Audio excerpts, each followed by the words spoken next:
Hello friends, मैं किरण गुप्ता आप लोगों के बीच फिर उपस्थित हूँ एक प्यारी सी सुलझी हुई कहानी लेकर। तो दोस्तों, सबसे पहले आप सभी का मेरे YouTube चैनल प्रारंभ फ्रॉम डार्कनेस टू लाइट में बहुत बहुत स्वागत है। दोस्तों, आज मैं एक ऐसी कहानी लेकर आई हूँ जो कि लाख उलझनों के बावजूद भी हमें सुलझा सकती है। तो दोस्तों, इस कहानी को जरूर सुनिए और अंत तक सुनिए और ये कहानी हमें क्या सिखाती है सीखने की कोशिश करिए। तो दोस्तों, ये कहानी एक साधु संत और एक भक्त की है।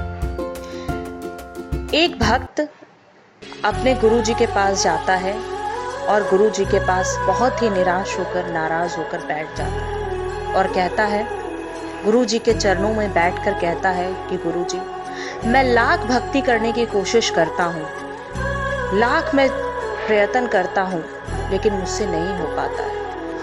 ये बाहरी जो मोह माया है, जो पत्नी है, बच्चे हैं, घर है, धन है, दौलत है, इन सब का मोह माया जो है, इन सब के बीच में मैं फंसा हुआ हूँ और इन सभी के बीच में फंसे रहने के कारण मैं ना तो भक्ति कर पा रहा हूँ और ना ही मैं खुद को पहचान पा रहा हूँ।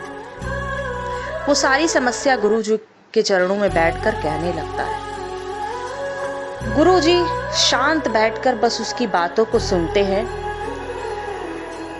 और अंत में वे अपने भक्त को एक गिलास पानी का जल देते हैं और वो जो पानी का ग्लास होता है दोस्तों, वो पूरा ही जल से लबालब भरा हुआ रहता है।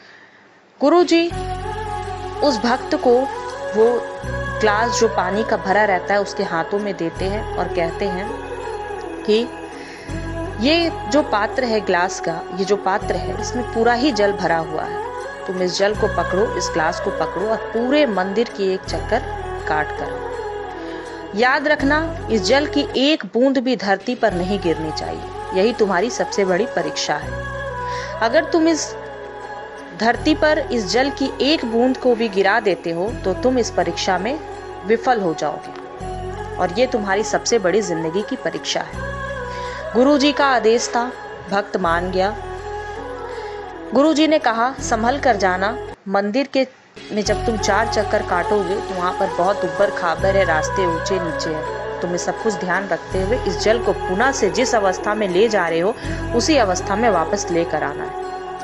भक्त गुरुजी की आज्ञा अनुसार चल पड़ता है और बड़े ही संभल संभल के बिल्कुल उस ग्लास को पकड़ के वो क्या करता है, बहुत ही संभल के वो मंदिर का पूरा एक चक्कर काटता है। रास्ते में उबड़ खाबड़ बहुत कुछ आते हैं, लेकिन वह किसी भी तरह उसे पार करके वो गुरुजी के चरणों में पुनः आ जाता है और उसके चेहरे पर एक बहुत बड़ी मुस्कान होती है और वो कहता है कि गुरुजी, मैं पास हो गया, मैं आपके द्वारा दी गई इतनी बड़ी परीक्षा में पास हो गया। और वो बहुत ही अंदर से खुश हुआ, उसका मन बिल्कुल अंदर से प्रसन्न हो उठा। फिर वह गुरुजी के चरणों में बैठ जाता है और गुरुजी पुनः से मुस्कुराते हैं और कहते हैं कि तुमने क्या सीखा। तो भक्त मुस्कुरा कर बोला, गुरुजी, मुझे तो कुछ समझ नहीं आया, बस मैंने इतना देखा कि आपके दिए हुए परीक्षा में मैं पास हो गया।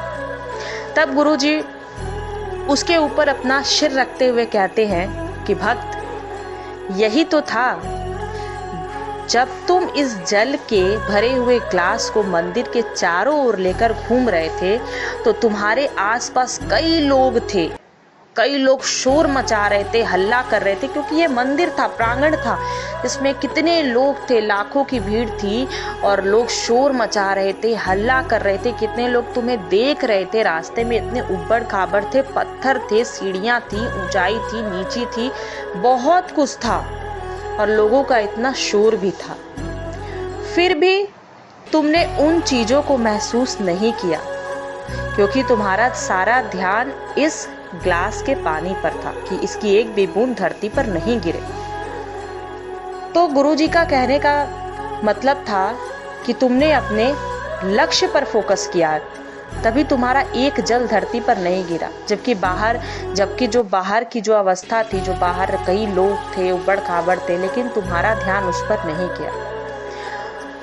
तो वह गुरुजी की बातों को वह भक्त समझ गया।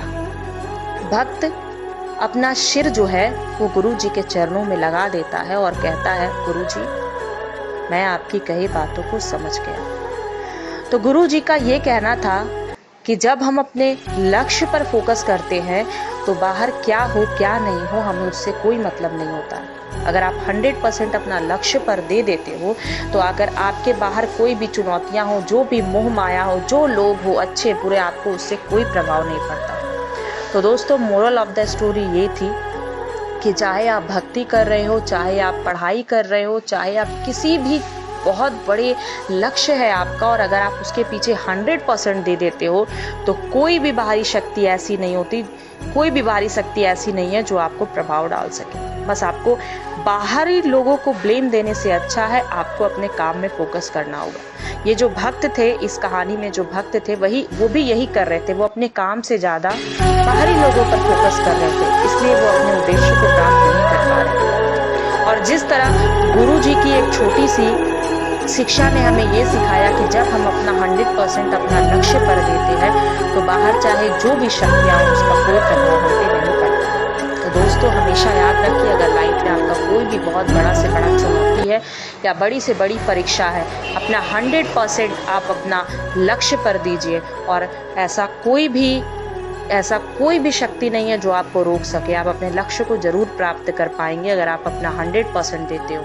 और दूसरी बात, बाहर लोग क्या बातें बनाते हैं, क्या सोचते हैं, इसकी परवाह करना छोड़ दीजिए। बस अगर आप सत्य हैं, अगर आपका उद्देश्य सही है तो बस उसको लेकर आप आगे बढ़िए। तो दोस्तों इस तरह मेरी कहानी का अंत हुआ और मैं आशा करूंगी आपने इस कहानी को समझा होगा।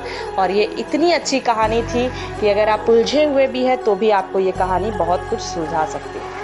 तो दोस्तों अगर मेरी कहानी अच्छी लगी तो लाइक ज़रूर करें और सबके साथ शेयर करें। फिर मिलते हैं किसी नए टॉपिक में, नए वीडियो में। तब तक के लिए स्वस्थ रहे, मस्त रहे। धन्यवाद।